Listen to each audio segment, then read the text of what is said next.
ಕಾರ್ಯಕ್ರಮಕ್ಕೆ ಬರುವಾಗ ಅಧ್ಯಕ್ಷರಿಗೆ ಸೀಮಾತೀತವಾದ ಅಧಿಕಾರ ಇರುತ್ತೆ ಅನ್ನುವಂಥ ಒಂದು ನಂಬಿಕೆಯನ್ನ ಇಟ್ಕೊಂಡಿದ್ದೆ. ಆದರೆ ನಿರೂಪಕರು ಈಗಾಗಲೇ ಹೇಳಿದ್ರಿಂದ 25 ನಿಮಿಷಗಳಲ್ಲಿ ನನ್ನ ಮಾತುಗಳನ್ನ ನಾನು ಮುಗಿಸ್ತೇನೆ. ನಾನು ವಿವರವಾಗಿ ಕೆಲವು ಟಿಪ್ಪಣಿಗಳನ್ನ ಮಾಡ್ಕೊಂಡು ಬಂದಿದ್ದೆ. ಆ ಎಲ್ಲ ವಿವರಗಳನ್ನ ಇಲ್ಲಿ ಮಂಡಿಸಕ್ಕೆ ಸಾಧ್ಯ ಆಗದೆ ಇದ್ದಿದ್ರಿಂದ ಸ್ವಲ್ಪ ಒಂದು ಟೆಲಿಗ್ರಾಫಿಕ್ ಅಂತಾರಲ್ಲ ಆ ರೀತಿಯ ಶೈಲಿಯಲ್ಲಿ ನನ್ನ ಮಾತುಗಳನ್ನ ಮಂಡಿಸ್ಬೋದು. ಮೊದಲನೇದಾಗಿ ನಾನು ಹೇಳುವ ಮಾತು ಒಂದು ರೀತಿಯಲ್ಲಿ ಇಲ್ಲಿವರೆಗೂ ರಘುನಾಥ್ ಅವರು ಹೇಳಿರುವಂತಹ ಮಾತಿನ ಇನ್ನೊಂದು ಮಗ್ಗಲು ಅಂತ ನೀವು ಇಟ್ಕೋಬಹುದು. ಸಾಹಿತ್ಯದ ಬಗ್ಗೆ ನಾವು ಬಹಳ ಗಾಢವಾಗಿ ಇಟ್ಕೊಂಡಿರೋ ನಂಬಿಕೆ ಏನು ಅಂತಂದ್ರೆ, ಈ ಸಾಹಿತ್ಯ ಅನ್ನೋದು ವಾಸ್ತವವನ್ನ ಅದು ಬಿಂಬಿಸುತ್ತೆ ಅನ್ನುವಂಥದ್ದು. ಯಾವುದೇ ವ್ಯಾಖ್ಯಾನಗಳಿರಲಿ ಅಥವಾ ತಾತ್ವಿಕತೆ ಇರಲಿ, ಅದರ ಒಳಗೆ ಇರುವಂತ ಒಂದು ನಂಬಿಕೆ ಏನಿದೆ ಅಂದ್ರೆ, ಒಂದು ವಾಸ್ತವ ಅನ್ನೋದು ಇದೆ. ಆ ವಾಸ್ತವವನ್ನ ಸಾಹಿತ್ಯ ನಮ್ಗೆ ಕೊಡುತ್ತೆ ಅನ್ನೋದು ಮಾತ್ರ ಅಲ್ಲ, ಯಾವ ವಾಸ್ತವನ ನಾವು ನೋಡಕ್ ಸಾಧ್ಯ ಆಗಲ್ವೋ ಅದನ್ನ ನೋಡುವ ಹಾಗೆ ಆ ಸಾಹಿತ್ಯ ಮಾಡುತ್ತೆ ಅನ್ನೋ ಒಂದು ನಂಬಿಕೆ ನಮ್ಮಲ್ಲಿ ಮೊದಲಿಂದಲೂ ಇದೆ. ಆದ್ರೆ ತಾತ್ವಿಕವಾಗಿ ನಾವು ನೋಡೋದಾದ್ರೆ ಈ ಕಾಲದ ಒಂದು ದೊಡ್ಡ ಪ್ರಶ್ನೆ ಏನು ಅಂದ್ರೆ, ಅದು ಮಾಧ್ಯಮಗಳಿಂದ ತಂತ್ರಜ್ಞಾನದಿಂದ ಹುಟ್ಟಿರುವ ಒಂದು ದೊಡ್ಡ ತಾತ್ವಿಕ ಪ್ರಶ್ನೆ. ಆ ಪ್ರಶ್ನೆ ಏನು ಅಂದ್ರೆ, ಎಲ್ಲಾ ವಾಸ್ತವೂ ಕೂಡ ಒಂದು ರಚನೆ ಅಲ್ವಾ? ಗಟ್ಟಿಯಾಗಿ ಅಲ್ಲಿ ಒಂದು ವಾಸ್ತವ ಇದೆ ಅಂತ ಹೇಳುವ ಸ್ಥಿತಿನಲ್ಲಿ ನಾವು ಇದ್ದೇವೆಯಾ ಅನ್ನೋದೇ ಮೊದಲನೇ ಪ್ರಶ್ನೆ ಅಂತ ನಾನು ಅಂದ್ಕೊಂಡಿದ್ದೇನೆ. ಈ ಒಂದು ಪ್ರಶ್ನೆ ಬಹಳ ಶಾರ್ಪ್ ಆಗಿ ನಮ್ಗೆ ಎದುರಿಗೆ ಬಂದಿರೋದು ಈ ಮಾಧ್ಯಮಗಳಿಂದ. ಅದಲ್ಲದೆ ಇನ್ನೆರಡು ಮಾತುಗಳನ್ನು ಇಲ್ಲಿ ಗಮನಿಸಬೇಕು. ಯಾವುದೇ ತತ್ವಜ್ಞಾನವೂ ಯಾವುದೇ ತಂತ್ರಜ್ಞಾನವು ಎಲ್ಲಾ ಸಮಾಜಗಳ ಮೇಲೆ ಒಂದೇ ರೀತಿಯ ಪರಿಣಾಮವನ್ನು ಅದು ಮಾಡಲ್ಲ. ಅದಕ್ಕೆ ಅಂತ ಯೂನಿವರ್ಸಲ್ ಆದಂತ ಒಂದು ಶಕ್ತಿ ಇರಲ್ಲ.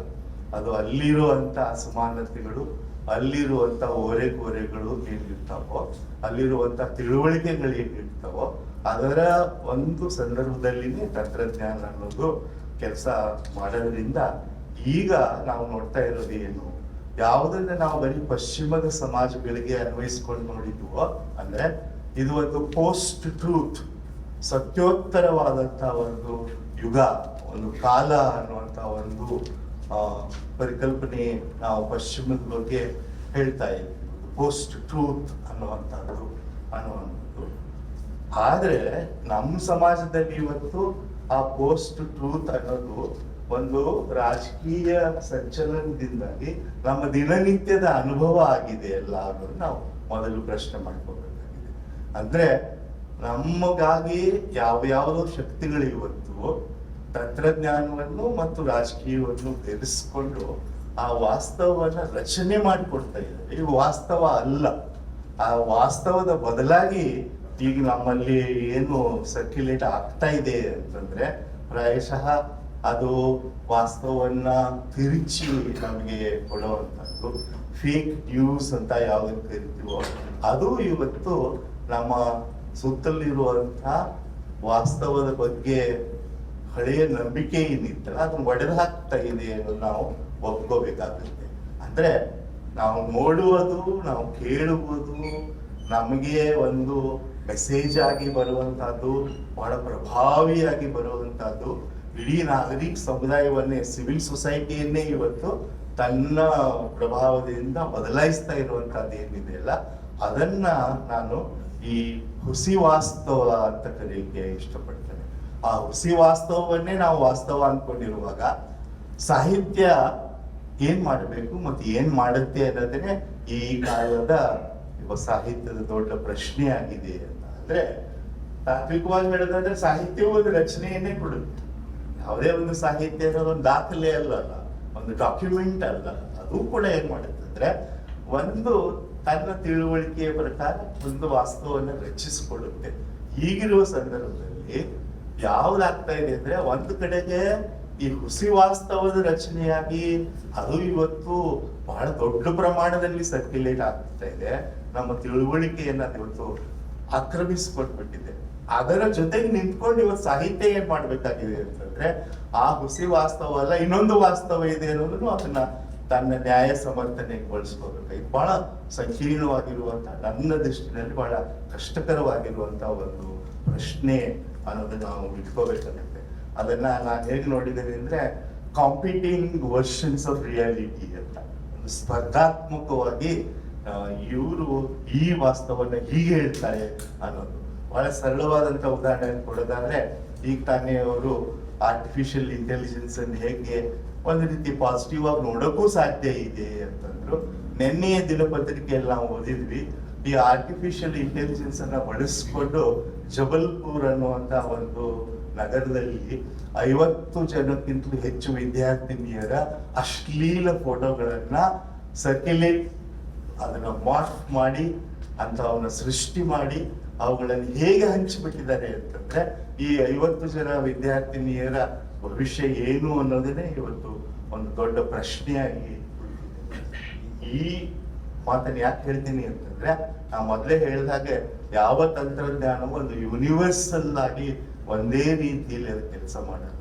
ನಮ್ಮಲ್ಲಿರುವಂತ ಗಂಡಾಳುವಿಕೆ ಆಗಲಿ, ದರ್ಪ ಆಗಲಿ, ಗಂಡಾಳುವಿಕೆಯ ರಾಜಕೀಯ ಆಗಲಿ, ಸ್ತ್ರೀಯನ್ನ ಅವಳ ಆತ್ಮ ಮಾತ್ರವಲ್ಲ, ಅವಳ ಶರೀರವನ್ನು ಸಂಪೂರ್ಣವಾಗಿ ನಾಶ ಮಾಡಬೇಕು ಅಂತ ಒಪ್ಪಿಕೊಂಡಿರೋ ಸಮಾಜದಲ್ಲಿ ಆ ತಂತ್ರಜ್ಞಾನ ಏನ್ ಮಾಡ್ತಾ ಇದೆ, ಆರ್ಟಿಫಿಷಿಯಲ್ ಇಂಟೆಲಿಜೆನ್ಸ್ ಏನ್ ಮಾಡಬಲ್ಲದು ಅಂತ ನಾವು ನೋಡಿದ್ರೆ, ಆ ರೀತಿಯ ಈ ವಾಸ್ತವಗಳನ್ನು ನಮ್ಮ ಎದುರಿಗೆ ಇಡ್ತಾ ಇದೆಯಲ್ಲ ಅನ್ನೋದನ್ನ ನಾವು ಖಂಡಿತವಾಗ್ಲೂ ಇಲ್ಲಿ ಗಮನಿಸಬೇಕಾಗತ್ತೆ ಅಂತ. ಈ ಮಾತನ್ನು ಹೇಳೋದಕ್ಕೆ ಇನ್ನೊಂದು ಕಾರಣನೂ ಕೂಡ ಇದೆ.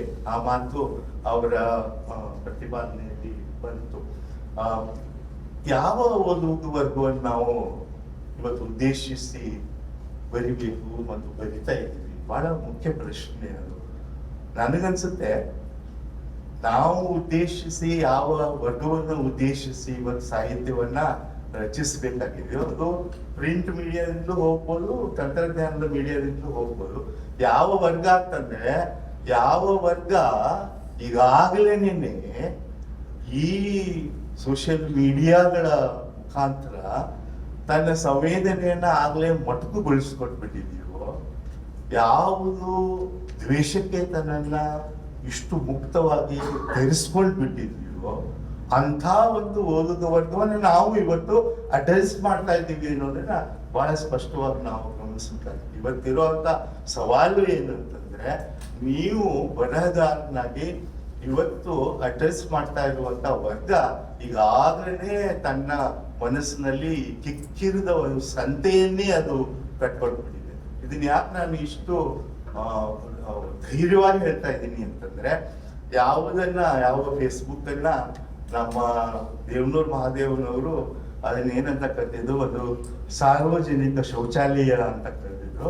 ಅದರಲ್ಲೂ ನಾನು ಒಬ್ಬ ಪಾರ್ಟಿಸಿಪೆಂಟ್ ಆಗಿರೋದ್ರಿಂದ ಇದನ್ನ ಧೈರ್ಯವಾಗಿ ನಾವು ಹೇಳ್ತಾ ಇದ್ದೀವಿ. ಏನು ನೀವು ಮಾಡ್ಬೋದಾಗಿದೆ, ಇವತ್ತು ಯಾವ ವರ್ಗವನ್ನ ನೀವು ಇವತ್ತು ನಿಮ್ಮ ಸಾಹಿತ್ಯ, ನಿಮ್ಮ ಸಿನಿಮಾವನ್ನ ಅಡ್ರೆಸ್ ಮಾಡ್ತಿದ್ದೀರಾ ಅಂತ ಗೊತ್ತಾಗ್ಬೇಕಾದ್ರೆ, ಅಲ್ಲಿ ಬಂದಿರೋ ಪೋಸ್ಟ್ಗಳನ್ನು ಓದಬೇಡಿ, ಅವುಗಳಿಗೆ ಬಂದಿರೋ ಪ್ರತಿಕ್ರಿಯೆಗಳನ್ನು ನೀವು ನೋಡಿದ್ರೆ ಗಾಬರಿ ಆಗೋಲ್ಲ.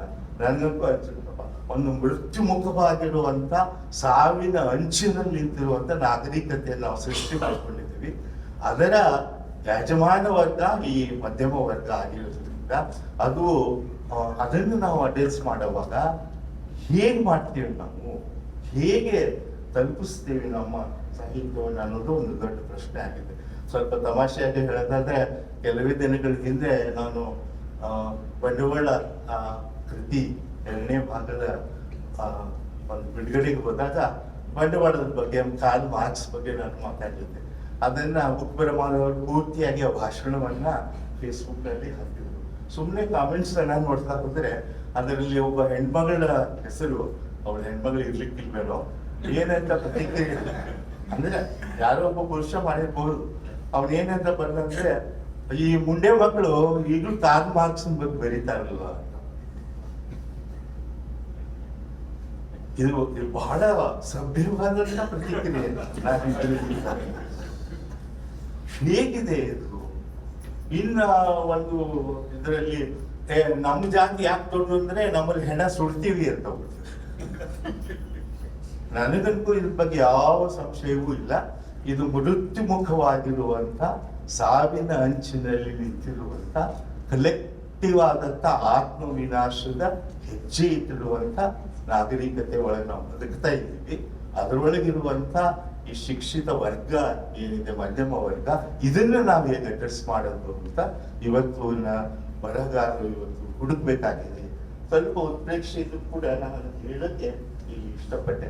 ಆದ್ರೆ ಇದು ಬಂದೇ ಇಲ್ವಾ ನಮ್ಮಲ್ಲಿ, ನಮ್ಮ ಈಗಿನ ಬರಹ ಮಾಡ್ತಾ ಇಲ್ವಾ ಅನ್ನೋದ್ರ ಬಗ್ಗೆ ಸ್ವಲ್ಪ ನಾನು ನಿಮ್ಮಿಂದ ಬೇರೆ ರೀತಿಯ ಒಂದು ನನ್ನ ಪ್ರತಿಕ್ರಿಯೆ ಆಗ್ತಾ ಇದೆ.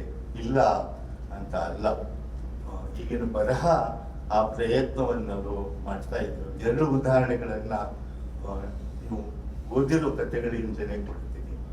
ವಸುಧೇಂದ್ರ ಅವರ ಒಂದು ಕಥೆನಲ್ಲಿ ಒಂದು ಬೆಂಗಳೂರಿನ ಉದ್ದಕ್ಕೂ ಇರೋ ಒಂದು ಗೇಟೆಡ್ ಕಮ್ಯುನಿಟಿ ತರ 100 ಫ್ಲ್ಯಾಟ್ಗಳಿರುವಂತ ಒಂದು ಜಾಗ, ಅಲ್ಲೊಂದು ಸ್ವಿಮ್ಮಿಂಗ್ ಪೂಲ್ ಇದೆ. ಒಬ್ಬ ಅಲ್ಲಿರುವಂತ ಹೆಣ್ಮಗಳು, ಅವಳು ತನ್ನ 4 ವರ್ಷದ ಮಗು, ಹೆಣ್ಮಗು, ಅವಳನ್ನು ಕರ್ಕೊಂಡೋಗಿ ಮೊದಲೇ ಬಾರಿಗೆ ಈಜು ಕಲಿಸ್ಬೇಕು ಅಂತ ಆ ಸ್ವಿಮ್ಮಿಂಗ್ ಪೂಲ್ ಅಲ್ಲಿ ಒತ್ತಾಯದಿಂದ ಅದನ್ನು ಇಳಿಸ್ತಾಳೆ ಆ ಮಗುವಿನ. ಆ ಚಳಿ ಅಲ್ಲ, ಅದು ಚಳಿ ತಣ್ಣಗಿದೆ. ಆ ಮಗು ಏನ್ ಮಾಡ್ಬಿಟ್ಟಿರುತ್ತೆ, ಹುಚ್ಚ ಮಾಡ್ಕೊಂಡ್ಬಿಟ್ಟಿರುತ್ತೆ ಸ್ವಿಮ್ಮಿಂಗ್ ಪೂಲ್ ಅಲ್ಲಿ. ಅವಳು ಹೊರಗೆ ಬಂದ್ಮೇಲೆ ಇದು ಏನು ಮಗು ಮಾಡಿರೋ ಚೇಷ್ಟೆ ಅಲ್ವಾ ಅಂತ ಆ ಒಂದು ಭಾವನೆ ಇಟ್ಕೊಂಡು ಅವಳನ್ನ ತನ್ನ ಆ ಎಲ್ಲಾ ಫ್ಲಾಟ್ ಅಲ್ಲಿ ಇರೋ ಒಂದು ಗ್ರೂಪ್ ಇದೆಯಲ್ಲ, ಆ ಗ್ರೂಪ್ ನಲ್ಲಿ ಶೇರ್ ಮಾಡ್ಬಿಡ್ತಾರೆ. ಈಗ ಆಯ್ತು, ಅಲ್ಲಿಂದ ನೀವು ನೋಡ್ಬೇಕು ಇದರ ಹಿಂದಿರೋ ಕ್ರೌರ್ಯ ಏನಿದೆ. ಈ ತಳಕು ಬಳಕು ಅಥವಾ ಇನ್ನೊಂದು ರೀತಿಯಲ್ಲಿ ನೋಡೋದಾದ್ರೆ ಇಡೀ ಜಗತ್ತಿಗೆ ವಿಮುಖವಾಗಿ ಕಟ್ಕೊಂಡಂತಹ ಈ ಒಂದು ಮನುಷ್ಯರ ಅಂತ ಕರೆಯುವ ವ್ಯಕ್ತಿಗಳ ಸಮುದಾಯದ ಒಳಗೆ ಹೇಗಿದೆ ಅಂತಂದ್ರೆ, ಆ ಕ್ರೌರ್ಯವನ್ನ ವಸುಧೇಂದ್ರ ಹೇಳಕ್ ಸಾಧ್ಯವೇ ಇಲ್ಲ. ಎಲ್ಲೂವರೆಗೂ ಅದು ಹೋಗುತ್ತೆ ಅಂತಂದ್ರೆ, ಒಂದು ಸಾವಿಗೆ ಅದು ಕಾರಣವಾಗುತ್ತೆ. ಸಾವಿಗೆ ಕಾರಣ ಒಂದು ರೋಡ್ ರೇಜ್ ನಲ್ಲಿ ಒಬ್ಬನು ಅದರಲ್ಲಿ ಇನ್ವಾಲ್ವ್ ಆಗಿರುವಂತ ವ್ಯಕ್ತಿ ಅದರಲ್ಲಿ ಸಾಯುವಂತ ಒಂದು ಸ್ಥಿತಿ ಬರುತ್ತೆ. ಮಾಡ್ತಾ ಇರೋರು ಯಾರು? ಆ ಒಂದು ಗ್ರೂಪ್ ನಲ್ಲಿರುವಂಥದ್ದು ಪ್ರತಿಯೊಬ್ಬರು ಶಿಕ್ಷಿತರು.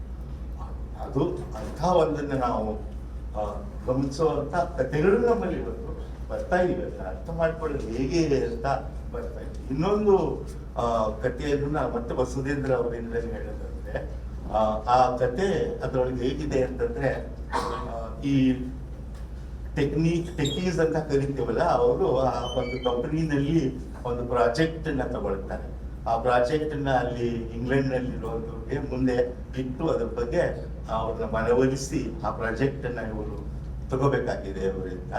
ಆ ಪ್ರಾಜೆಕ್ಟ್ ಏನು ಅಂತಂದ್ರೆ, ಅವ್ರೇನ್ ಹೇಳ್ತಾರೆ ನೋಡಿ, ಈಗ ನಮ್ಮ ದೇಶದಲ್ಲಿ ಸ್ವಲ್ಪ ತೊಂದರೆಗಳಿರೋದ್ರಿಂದ ಇಂಡಿಯಾದಲ್ಲಿ ಹಿಂದಿನ ದಶಕಗಳ ಹಿಂದಿನ ತಂತ್ರಜ್ಞಾನದ ಬಗ್ಗೆ ಹೇಳ್ತಾ ಇರುವಂತದ್ದು, ಅಲ್ಲಿ ನಾವು ಅದನ್ನ ಬಳಸ್ಕೋಬೇಕು ಅನ್ಕೊಂಡಿದೀವಿ, ನೀವು ಅದನ್ನ ಮಾಡಿಕೊಡ್ಬೇಕು.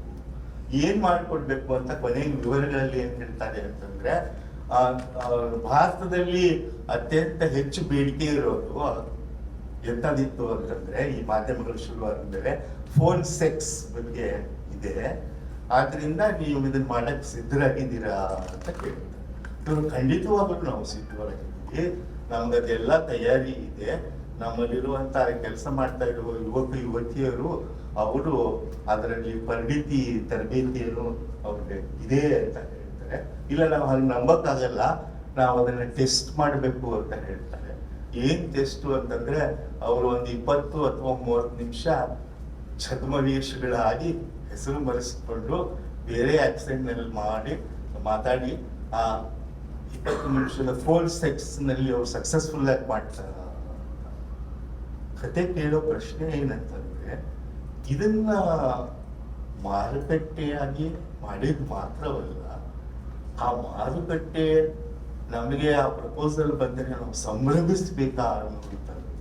ಇನ್ನೂ ಆ ಕತೆಗೆ ಇನ್ನೊಂದು ಮನುಷ್ಯ ಯಾವಾಗ ಬರುತ್ತೆ ಅಂತಂದ್ರೆ, ಅವರು ಸಂತೋಷದಿಂದ ಆ ಬಿಲ್ಡಿಂಗ್ ಇಂದ ಇಳಿದು ಬರ್ತಾ ಇರುವಾಗ ಅಲ್ಲಿರೋ ಒಬ್ಬ ಬ್ರಿಟಿಷ್ ಮಹಿಳೆ ಇವ್ರನ್ನ ಅಟ್ಯಾಕ್ ಮಾಡಿ ಏನ್ ಹೇಳ್ತಾಳೆ ಅಂತಂದ್ರೆ, ನೋಡಿ ಈ ಕೆಲಸವನ್ನೆಲ್ಲ ನಾವು ಮಾಡಿ ಸಂಪಾದನೆ ಮಾಡ್ಬೇಕಾಗಿರುವಾಗ ನೀವೆಲ್ಲರೂ ಇಲ್ಲಿ ಬಂದು ನಮ್ಮನ್ನ ನಾಶ ಮಾಡಿದ್ರಲ್ಲ ಅಂದಾಗ ಆ ಕಥೆ ಏನ್ ಪ್ರಶ್ನೆ ಕೇಳುತ್ತಂದ್ರೆ, ನಾವು ಅವಾಗ ಕ್ವಿಟ್ ಇಂಡಿಯಾ ಅಂತ ಬ್ರಿಟಿಷರಿಗೆ ಹೇಳಿದಾಗೆ ಇವತ್ತು ಯಾವ ಸ್ಥಿತಿ ಬಂದಿದೆ ಅಂತಂದ್ರೆ, ಆ ಫೋನ್ ಸೆಕ್ಸ್ ಅದರ ಮೂಲಕ ಗಳಿಸೋಕೆ ನಾವು ನಮ್ಮ ತಂತ್ರಜ್ಞಾನವನ್ನ ಮಾರ್ಕೆಟಿಗೆ ತಂದಿರುವಾಗ ಅಲ್ಲಿದ್ದವ್ರು ಇವತ್ತು ಏನ್ ಮಾಡ್ತಿದ್ದಾರೆ ಅಂದ್ರೆ, ನೀವು ನಮ್ಮನ್ನ ಇವತ್ತು ಕೊಲನೈಸ್ ಮಾಡಕ್ ಬಂದಿದ್ದೀರಾ, ನಿಮ್ಮ ವಸಾಹತುಶಾಹಿಯನ್ನ ಈ ತಂತ್ರಜ್ಞಾನ ಮಾಡಕ್ ಬಂದಿದ್ರೆ ನೀವು ಹೊರಟೋಗಿ ಅನ್ನೋ ಈ ಎಲ್ಲ ಗೊಂದಲಗಳೇನಿದೆ, ಈ ಎಲ್ಲ ನಾವು ಕಲ್ಪನೆ ಮಾಡದೇ ಇರುವಂತದ್ದನ್ನು ಕೂಡ ನಮ್ಮ ಸಾಹಿತ್ಯ ಯುವ ಬರಹಗಾರರಲ್ಲಿ ಅದು ಒಂದು ರೀತಿಯಲ್ಲಿ ಅದು ಬರ್ತಾ ಇದೆ ಅನ್ನುವಂತ ನನ್ನ ನಂಬಿಕೆ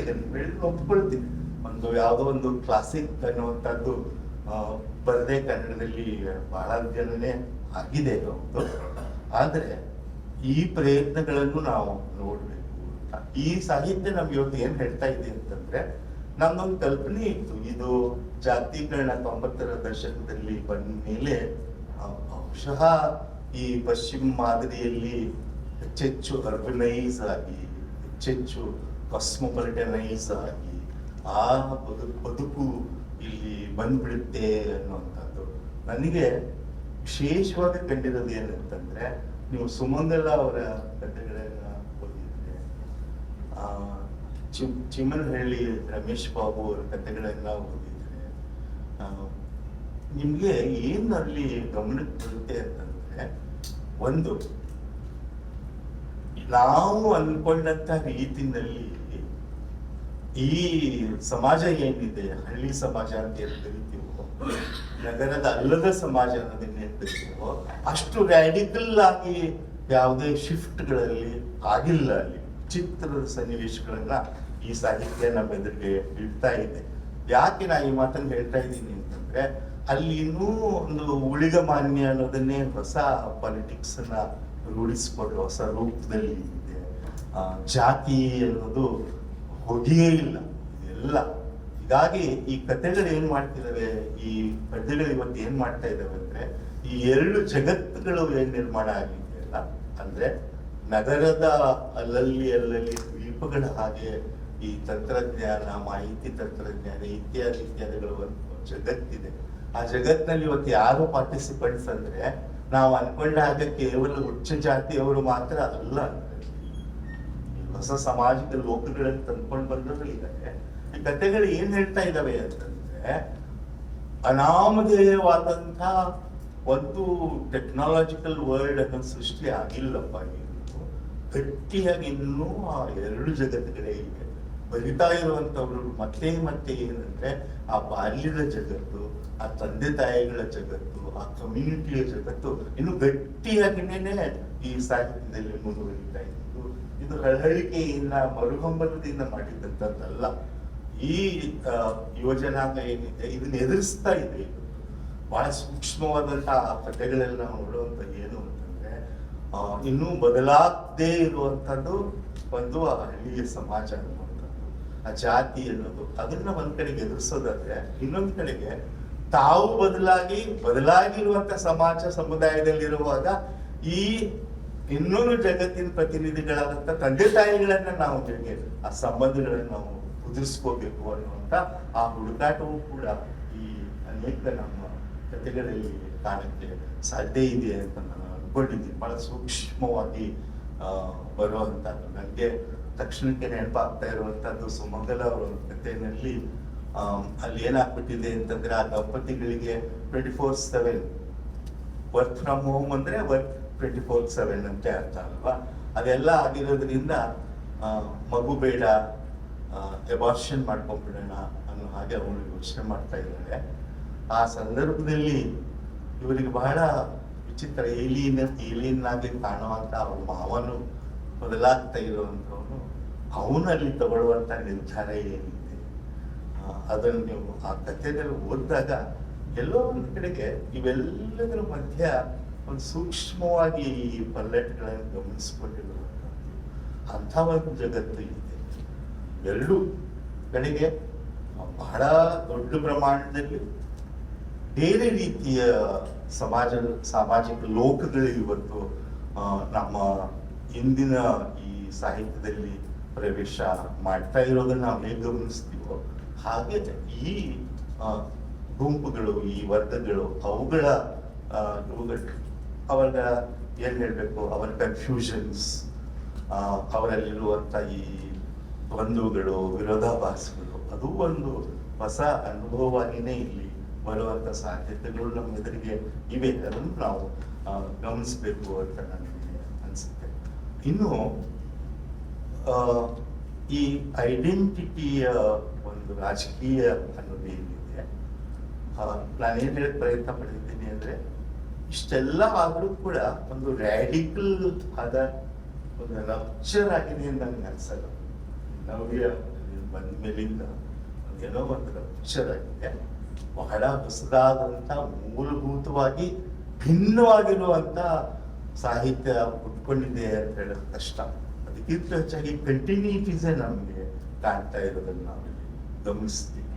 ಹೇಗೆ ಎರಡು ತಲೆಮಾರುಗಳು, ಎರಡು ಜಗತ್ತುಗಳು, ಇವುಗಳ ಮಧ್ಯದ ಹೋರಾಟ ಅನ್ನೋದನ್ನ ಏನು ಹಿಂದೆ ನೋಡಿದ್ವೋ ಅದು ಹೊಸ ಸ್ವರೂಪವನ್ನ ಈಗ ಪಡೆದುಕೊಂಡು ಮುಂದುವರಿತಾ ಇರೋದನ್ನು ನಾವಿಲ್ಲಿ ಕಾಣಕ್ಕೆ ಸಾಧ್ಯ ಆಗುತ್ತೆ. ಈ ಐಡೆಂಟಿಟಿಯ ಪ್ರಶ್ನೆಗಳು ಇನ್ನೂ ಹೆಚ್ಚು ಕ್ಲಿಷ್ಟವಾಗ್ತಾ ಇವೆ ಅಂತ. ಇನ್ನೊಂದು ನನಗೆ ಇಷ್ಟವಾದ ಒಂದು ಕಥೆನಲ್ಲಿ ಅಂತರ್ಜಾತೀಯ ಮದುವೆ ಮಾಡಿಕೊಂಡಿದ್ದಾರೆ. ಧೈರ್ಯವಾಗಿ ತಂದೆ ತಾಯಿಗಳನ್ನು ಆಚೆಗಿಟ್ಟು ಮಾಡ್ಕೊಂಡಿದ್ದಾರೆ. ಆದ್ರೆ ಒಂದು ಸಣ್ಣ ಸುಳ್ಳನ್ನು ಹೆಂಗ್ ಅವರು ಅನುಕೂಲಕ್ಕಾಗಿ ಏನ್ ಹೇಳ್ಕೊಂಡಿದ್ದಾರೆ ಅಂತಂದ್ರೆ, ಆ ಗಂಡನ ಜಾತಿ ಸ್ವಲ್ಪ ಹೈಯರ್ ಕಾಸ್ಟ್ ಅನ್ನುವಂಥದ್ದು ಇಟ್ಕೊಂಡಿದ್ದಾರೆ. ಆದ್ರೆ ಅವರಿಗೆ ಹುಟ್ಟುವ ಮಗುವಿನ ಬಾಣಂತನಕ್ಕೆ ಬಂದ ಸಂದರ್ಭದಲ್ಲಿ ಅದು ಸುಳ್ಳು ಹೇಳಿದ್ದಾರೆ ಅಂತ ಗೊತ್ತಾಗುವಂಥದ್ದು. ಅದರಿಂದ ಏನಾಗುತ್ತೆ ಅನ್ನುವಂಥದ್ದು. ಇವೆಲ್ಲವೂ ನಿಮ್ಗೆ ಸರಳ ಅಥವಾ ಹಿಂದೆಲ್ಲ ಬಂದಿರುವಂತದ್ದೇ ಅಂತ ಅನಿಸ್ಬೋದು. ಆದ್ರೆ ಸಾಂದರ್ಭಿಕವಾಗಿ ನೋಡೋದಾದ್ರೆ ಈ ಐಡೆಂಟಿಟಿಯ ಪ್ರಶ್ನೆಗಳು ಈಗ ಒಂದ್ ಕಡೆಗೆ ಅತ್ಯಾಧುನಿಕವಾಗಿ ಕಾಣುವಂತ ಜಗತ್ತಿನ ಒಳಗೂ ಕೂಡ ಮತ್ತೆ ಇವೇ ಅಸಮಾನತೆಗಳು, ಮತ್ತೆ ಇವೇ ಈ ಜಾತಿ ಕೇಂದ್ರಿತ ಕ್ರೌರ್ಯಗಳು ಇದೆ ಅನ್ನೋದನ್ನು ಇಂದಿನ ಈ ಸಾಹಿತ್ಯ ನಮ್ಮ ಎದುರಿಗೆ ಇವತ್ತು ಕಾಣ್ತಾ ಇದೆ ಅನ್ನೋದನ್ನು ನಾನು ಗಮನಿಸಬೇಕು ಅಂತ ಹೇಳಕ್ ಇಷ್ಟಪಡ್ತೇನೆ. ಇನ್ನೊಂದು 5 ನಿಮಿಷ. ನಾವು ಜಾಗತೀಕರಣದ ಬಗ್ಗೆ ಬಹಳ ದಿನಗಳಿಗೆ ಮಾತಾಡ್ಕೊಂಡೇ ಬರ್ತೀನಿ. ನನಗೆ ನೆನಪಿನ ಹಾಗೆ ನಾವು ಸಾಹಿತ್ಯ ಅಕಾಡೆಮಿಯಿಂದ ಒಂದು 3 ದಿನದ ಒಂದು ಸೆಮಿನಾರ್ ಮಾಡಿ ಆ ಪುಸ್ತಕವನ್ನು ಕೂಡ ನಾವು ಎಡಿಟ್ ಮಾಡಿ ತಂದಿದ್ದೀವಿ. ಈಗ ನನಗೆ ಅನಿಸ್ತಾ ಇರೋದು ಏನಂತಂದ್ರೆ, ಇವತ್ತಿನ ಸಾಹಿತ್ಯಕ್ಕೆ ಎದುರಿಗಿರೋ ಸವಾಲು ಅಂದ್ರೆ ಈ ಜಾಗತೀಕರಣ ಅನ್ನೋದು ಇಲ್ಲಿ ಸ್ಥಳೀಯವಾಗಿ ನಮ್ಮ ಚರಿತ್ರೆಯಿಂದಾಗಿ ನಮಗೆ ಇರುವಂತ ಈ ಲೆಗಸೀಸ್ ಏನಿದೆ, ನಾವು ಇಟ್ಕೊಂಡಂತ ಈ ವಾರಸುದಾರಿಕೆ ಏನಿದೆ ಹಿಂದಿನಿಂದ ಬಂದದ್ದು, ಅದರೊಳಗೆ ಈ ಜಾಗತೀಕರಣ ಅನ್ನೋದು ಏನಾಗಿದೆ ಅನ್ನೋದನ್ನ ನಾವು ಮತ್ತೆ ಇವತ್ತು ಪರೀಕ್ಷೆ ಮಾಡೋದು ಈ ಸಾಹಿತ್ಯ ಮಾಡಬೇಕಾದ ಕೆಲಸ ಆಗಿದೆ. ಒಂಥರ ಸ್ಟೀರಿಯೋಟೈಪ್ ಆಗ್ಬಿಡುತ್ತೆ ನಮಗೆ. ನಾವು ಕನ್ಸ್ಯೂಮರಿಸಮ್ ಬಗ್ಗೆ ಮಾತಾಡಿದ್ದೀವಿ, ಮಾರುಕಟ್ಟೆ ಬಗ್ಗೆ ಮಾತಾಡಿದ್ದೀವಿ. ಹೌದು, ಆ ಮಾರುಕಟ್ಟೆ ಅನ್ನೋದು ಇವತ್ತು ಬಹಳ ದೊಡ್ಡ ಒಂದು ರೂಪಕವಾಗಿನೇ ಈ ಸಾಹಿತ್ಯವನ್ನ ಇವತ್ತು ಅದು ಬೆಳೆಸ್ತಾ ಇದೆ. ಅದು ಶಿವಪ್ರಕಾಶರ ಕ್ಯಾಲಿಬನ್ ಗದ್ಯ ಗೀತೆ ಆಗಿರ್ಬೋದು, ಅಥವಾ ಅವರದೇ ಇನ್ನೊಂದು ಪದ್ಯ ಆಗಿರ್ಬೋದು, ಮಾರುಕಟ್ಟೆಗೆ ಹೋಗಬೇಡ ಅಂತ ಹೇಳುವಂಥದ್ದು, ಕಳೆದು ಹೋಗುವಂಥದ್ದೇ ಆಗಿರ್ಬೋದು, ಇವುಗಳನ್ನು ಇಟ್ಕೊಂಡು ಕೂಡ ಈ ಜಾಗತೀಕರಣದ ನುವಾನ್ಸಸ್ ನಮ್ಮಲ್ಲಿ ಏನೋ ಬೇರೆ ಇದೆ. ಅದು ಮಾಡಿರೋ ಸೋಷಿಯಲ್ ಕಾನ್ಸಿಕ್ವೆನ್ಸಸ್ ಅಷ್ಟು ಅದೇ ಏಕಮುಖಿ ಆಗಿಲ್ಲ, ಬೇರೆ ಬೇರೆ ರೀತಿಯಲ್ಲಿ ಆಗಿವೆ ಅನ್ನೋದನ್ನ ಇವತ್ತು ಸಾಹಿತ್ಯ ತನ್ನ ಗಮನಕ್ಕೆ ತಂದುಕೊಂಡು ಅದನ್ನ ಅಭಿವ್ಯಕ್ತಿಸುವಂತ ಒಂದು ಕೆಲಸ ಆಗ್ಬೇಕಾಗಿದೆ ಅನ್ನೋದನ್ನು ನಾವು ಇವತ್ತು ಈ ಸಾಹಿತ್ಯದ ಸವಾಲಾಗಿನೇ ನಾವು ನೋಡ್ಬೇಕಾಗಿದೆ ಅಂತ ಅನಿಸುತ್ತೆ. ಇನ್ನು ಕೊನೆಯದಾಗಿ ಹೇಳ್ಬೇಕಾಗಿರೋ ಮಾತಂದ್ರೆ, ನಾವು ನೋಡ್ತಾ ಇರುವ ಸಂದರ್ಭ ಏನು, ಅದು ಬಹಳ ಕಟುವಾದ ಮಾತುಗಳಲ್ಲಿ ನಾನು ಹೇಳಿದೆ. ಅದನ್ನ ಅರ್ಥ ಮಾಡ್ಕೊಳ್ಳಿಕ್ಕೆ ನಾನು ಮೊನ್ನೆ ಗಿರೀಶ್ ಕಾಸರವಳ್ಳಿ ಅವರ ಬಿಂಬನ ಅನ್ನುವಂಥ ಒಂದು ಕೃತಿ ಓದ್ತಾ ಇದ್ದಾಗ, ಸಂಭಾಷಣೆಯ ಕೃತಿ, ಅವರು 2 ಮಾತನ್ನು ಬಳಸ್ತಾರೆ. ಒಂದು ಭವವಾಸ್ತವ, ನಿಜವಾಗಿ ಆಗ್ತಾ ಇರೋ ವಾಸ್ತವ ಇದ್ರೆ, ಇನ್ನೊಂದು ಭಾವವಾಸ್ತವ ಅನ್ನೋದು ಇರುತ್ತೆ. ಈ ಜಾಗತೀಕರಣ ಆಗಲಿ, ಇವತ್ತಿನ ಸಮಸ್ಯೆಗಳಾಗಲಿ, ಕೋಮುವಾದ, ದ್ವೇಷ, ಇವುಗಳನ್ನ ನಾವು ನೋಡ್ಬೇಕಾಗಿರೋದು ಇವತ್ತು ಸಾರ್ವಜನಿಕ ಬ್ಯಾನರ್ ಹೆಡ್ಲೈನ್ಗಳಲ್ಲಿ ಅಲ್ಲ, ಸಾರ್ವಜನಿಕ ಘಟನೆಗಳಲ್ಲಿ ಮಾತ್ರ ಅಲ್ಲ, ಮನುಷ್ಯರ ಮನಸ್ಸಿನ ಒಳಗೆ ಅದು ಮಾಡ್ತಾ ಇರುವಂತಹ ಒಂದು ವಾರ್ ಅಗೇನ್ಸ್ಟ್ ಅಸ್ ಒಳಗೆ ಆಗ್ತಾ ಇರುವಂಥದ್ದು ಏನಿದೆ ಅಂದ್ರೆ, ದೊಡ್ಡ ಯುದ್ಧ ನಮ್ಮನ್ನು ಕೊಲ್ಲೋಕೆ ನಿಂತಿರುವಂಥದ್ದು. ಹೇಗೆ ಆ ಅಸ್ತ್ರಗಳನ್ನು ಬಳಸ್ಕೊಳ್ತಾ ಇವೆ ಇವೆಲ್ಲವೂ ಅಂತಂದ್ರೆ, ನಾನು ವಿವರಗಳಿಗೆ ಹೋಗಿರಲಿಲ್ಲ. ಆ ಆರ್ಥಿಕ ಬದಲಾವಣೆಗಳಾಗಲಿ, ಈ ಮಾರುಕಟ್ಟೆ ಆಗಲಿ, ಈ ಕ್ಯಾಪಿಟಲ್ ಅನ್ನೋದಾಗ್ಲಿ, ಅದು ಏನ್ ಮಾಡಿವೆ ಅಂತಂದ್ರೆ, ಮನುಷ್ಯರ ಸ್ಪಂದನೆಗಳನ್ನೇ ಅದು ತನ್ನ ಶತ್ರುವನ್ನಾಗಿ ನೋಡಿ ದೊಡ್ಡ ಪ್ರಮಾಣದಲ್ಲಿ ಅದನ್ನ ಕೊಲೆ ಮಾಡ್ತಾ ಇದೆ ಅಂತ ಅನ್ಸುತ್ತೆ.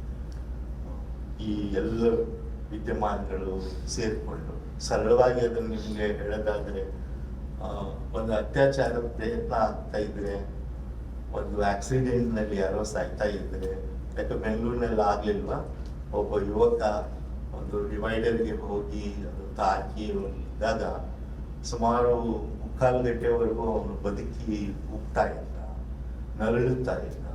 ಎಲ್ಲರೂ ಏನ್ ಮಾಡಿದ್ರು ಅಂತಂದ್ರೆ, ಅದರ ಮೊಬೈಲ್ ನಲ್ಲಿ ಆ ದೃಶ್ಯವನ್ನ ಅವರು ಇಟ್ಕೊಳ್ತಾರೆ. ಏನು ಅನ್ಸಲ್ವ ನಮಗಿದು? ಅಲ್ಲಿ ಆಗುವ ಮನುಷ್ಯ ಸಫರಿಂಗ್ ಇದೆಯಲ್ಲ, ಅದನ್ನ ನಮ್ಗೆ ದೃಶ್ಯ ಮಾಡ್ಕೊಂಡ್ಬಿಟ್ಟಿದ್ದೀವಿ. ಅದೊಂದು ದೃಶ್ಯ, ಆ ದೃಶ್ಯ ಅದನ್ನ ಹಿಡ್ಕೋಬೇಕು. ಇದ್ರ ಹಿಂದಿನ ಕಾರಣಗಳೇನನ್ನ ನಾವು ಇವತ್ತು ಹುಡುಕ್ಲೇಬೇಕು. ನಮ್ಮ ಸಾಹಿತ್ಯ ಅದನ್ನ ಇವತ್ತು ಬರೀಲೇಬೇಕಾಗಿದೆ. ವಯನಾಡಿನಲ್ಲಿ ಗುಡ್ಡಗಳೆಲ್ಲ ಕುಸಿದು ಅಷ್ಟು ಊರೇ ಹೊರಟೋಯ್ತು. ಶಿರೂರಿನಲ್ಲಿ ಹಾಗೇನೆ ಆಯ್ತು, ಸಣ್ಣ ಪ್ರಮಾಣದಲ್ಲಿ. ಮರುದಿನ ಏನಾಯ್ತು, ಆ ವೀಕೆಂಡ್ ಅಲ್ಲಿ ಏನಾಯ್ತು, ಟೂರಿಸ್ಟ್ಗಳೆಲ್ಲ ಹೋಗಿ ಅದನ್ನ ಒಂದು ದೃಶ್ಯವಾಗಿ ಇಟ್ಕೊಂಡು ಅದನ್ನ ಅನುಭವ ಅಂತ ನೋಡಕ್ ಹೋಗಿ ಅದಕ್ಕೊಂದು ಹೆಸರನ್ನೇ ಕೊಟ್ಬಿಟ್ರು, ಡಿಸಾಸ್ಟರ್ ಟೂರಿಸಂ ಅಂತ. ಡಿಸಾಸ್ಟರ್ ಟೂರಿಸಂ, ಮನುಷ್ಯರನ್ನೇ ನಾಶ ಮಾಡಿದ ಒಂದು ದೊಡ್ಡ ಅವಘಡ ನಡೆದ್ರೆ ಅದನ್ನ ನೋಡಿ ನೀವು ಅದನ್ನ ಮೊಬೈಲ್ಗಳಲ್ಲಿ ಹಿಡಿಯೋಕ್ಕೋಸ್ಕರ ಟೂರಿಸ್ಟ್ಗಳಾಗಿ ಬರ್ತೀರಾ ಅಂದ್ರೆ, ಇದಕ್ಕಿಂತಲೂ ಹೆಚ್ಚು ನಾನೇನು ವ್ಯಾಖ್ಯಾನವನ್ನು ಕೊಡಬೇಕಾಗಿಲ್ಲ ಅಂತ ಅನ್ಕೊಂಡಿದ್ದೇನೆ. ಹೀಗೆ ಮನುಷ್ಯರು ಆಗ್ತಾ ಇರುವಾಗ ಬೇಸಿಕ್ ಆದಂತ ಬಹಳ ಹಳಸಲು ಪದಗಳನ್ನು ಬಳಸ್ತೀವಿ. ಕಂಪ್ಯಾಷನ್, ಬುದ್ಧ ಹೇಳಿದ್ರು ಕರುಣ, ಎಲ್ಲಿದೆ ಅದು? ಮತ್ತೆ ಹಾಗಾದ್ರೆ ಯಾರಿಗೋಸ್ಕರ ಬದುಕಬೇಕು? ಇದು ಬದಲಾಯಿಸಕ್ಕಾಗುತ್ತಾ? ಈ ಪ್ರಶ್ನೆಗಳಿಂದನೇ, ಈ ಆತಂಕದ ಪ್ರಶ್ನೆಗಳಿಂದನೇ ನಾವು ಇಂದಿನ ಸಾಹಿತ್ಯವನ್ನು ನಾವು ಇವತ್ತು ಬರಿಬೇಕಾಗಿದೆ. ಮತ್ತೊಂದು ಸ್ಟ್ರಗಲ್ ಇದ್ದ ಹಾಗೆ, ಅದು ಸಾಧನೆ ಹಾಗೆ ಇರ್ಬೇಕು, ಇಲ್ಲೇ ಇರ್ಬೋದು. ನಾನು ಈ ಮಾತನ್ನು ಹೇಳಿ ಮುಗಿಸ್ತೇನೆ. ಸಂಪ್ರದಾಯದ ಬಗ್ಗೆ ಹೇಳ್ತಾನೆ ಇರ್ತೀವಿ, ಇವರು ಕನ್ನಡ ಸಂಪ್ರದಾಯವನ್ನು ಓದ್ಕೊಂಡೇ ಇರೋಲ್ಲ ಅಂತ. ಓದ್ಕೊಳ್ದೇ ಇದ್ರೆ ಏನೂ ಕಷ್ಟ ಇಲ್ಲ. ಏನ್ ಮಾಡ್ಬೇಕಿದೆ ಅಂದ್ರೆ, ಈ 20 ವರ್ಷಗಳಲ್ಲೇ ಬಂದಿರೋ ಮಾದರಿಗಳಿದೀವಲ್ಲಪ್ಪ, ನೀವು ಒಂದು ಕಾವ್ಯವನ್ನು ಬರೆಯೋದಾದ್ರೆ, ಲಲಿತಾ ಸಿದ್ಧಬಸವಣ್ಣವರು, ಪ್ರತಿಭಾ, ಅವರು ಮಾಡಿರುವಂತ ಸಾಧನೆ ಅದೇ ತಾನೇ ನಿಮಗೆ ಪರಂಪರೆ ಆಗ್ಬೇಕಾಗಿರೋದು. ಅದನ್ನು ಹಿಂದೆ ಹೋಗ್ಬೇಕಾಗಿಲ್ಲ, ಅದು ತಾನೇ. ಅದನ್ನ, ಆ ಕಾಂಪ್ಲೆಕ್ಸಿಟಿಯನ್ನ, ಆ ಸೂಕ್ಷ್ಮತೆಯನ್ನ, ಅದನ್ನ ತರೋ ಕಡೆಗೆ ಇದು ಇಂದಿನ ಬರಹ ಅನ್ನೋದು ಮುಂದುವರಿಬೇಕಾಗಿದೆ. ನನ್ನ ಮಾತುಗಳನ್ನು ನಮಸ್ಕಾರ.